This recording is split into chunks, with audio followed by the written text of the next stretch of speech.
எனக்கு அப்படின்னு ஒரு கேள்வியில் நினைக்கிறது. நான் கர்த்தர் சொல்றாரு, உன் சாட்சியின் மூலமாக அநேகர் கர்த்தர் விசுவாசிக்க போறாங்கப்பா.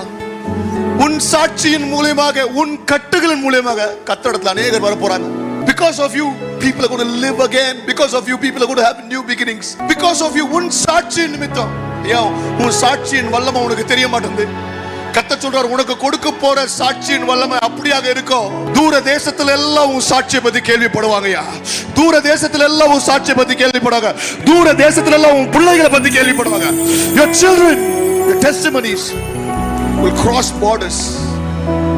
பிதாவே, பவுல போல நாங்க we want to be an ambassador in chain. கட்டுகள்ல இருக்கிற ஒரு ஸ்தானாதிபதியாக, வலியில, வேதனையில, அழுகையில, ஏமாற்றத்துல, எவ்வளோ வெட்கம், கனவீனம், வார்த்தைகள் எவ்வளவு எதிராக பேசப்பட்டாலும், no matter what pressure we are going through, Lord, பவுல போல கர்த்தருக்காக இந்த கட்டுகளில நாங்க சபா சாட்சியா நிற்போம்.